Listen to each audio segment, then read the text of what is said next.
आज सुनेंगे 3.41 पतंजल योग सूत्र।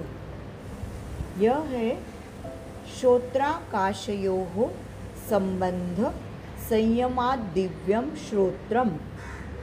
श्रोत्र यानी कान, आकाशयोः संबंध संयमात्, कान और आकाश इनके संबंध पे संयम किया तो योगी को दिव्य कर्णेंद्रिय प्राप्त होता है। ऐसा इसका पूरा मीनिंग है। तो आगाशी सर ने बताया है कि कर्णेंद्रिय, ये कर्णेंद्रिय है और आकाश, इनके दोनों के संबंध पे संयम करने से साधक को दिव्य कर्णेंद्रिय मिलता है। तो जो ध्वनि है वो कंपनों से निर्माण होता है और जो ध्वनि लहरी है उसके निर्गमन के लिए एक माध्यम की आवश्यकता होती है।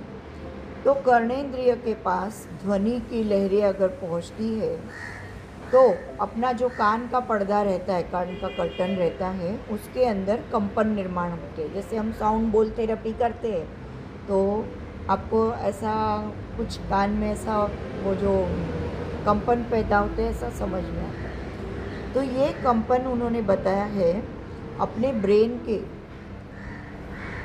के पास अपना स्पाइनल कॉर्ड के माध्यम से पहुंचता है, तब ध्वनि का ज्ञान होता है। तो ध्वनि लहरियों को माध्यम की आवश्यकता होती है। तो आकाश या उसके जो उसके जो गैप्स है उसमें से ध्वनि लहरी का निर्गमन नहीं हो सकता। तो कर्णेंद्रिय की क्षमता कुछ पर्टिकुलर स्पंदन सुनने के लिए मर्यादित होती है। तो अति सूक्ष्म स्पंदन हम कर्णेंद्रिय से नहीं सुन सकते, परंतु इस सूत्र के मुताबिक उन्होंने कहा है श्रोत्र और आकाश, इनके संबंध पे हमने जो संयम किया, धारणा, ध्यान, समाधि अगर हमने इस संबंध पे किया तो अपने को दिव्य श्रोत्र का लाभ होता है। अर्थात अति सूक्ष्म ध्वनि के लहरों की भी हमको एहसास होने लगता है और उसी तरह से दिव्य शब्द और अनाहत ध्वनि का भी हमको समझ में आता है। जैसे हम वो सत नाम क्रिया करते हैं, उसके बाद हमको थोड़ी देर वही आवाज़ ना बोलते हुए भी सुनाई देती है, तो वो हुआ अनाहत नाम।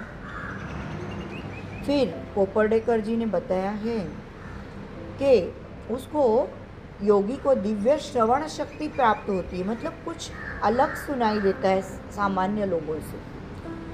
सैकड़ों मील दूर बोले हुए शब्द भी और अति दूर का आवाज़ भी उसको सुनाई देता है और बहुत सूक्ष्म स्पंदन भी उसके कान पकड़ने लगते हैं। फिर स्वामी आनंद ऋषि जी ने बताया है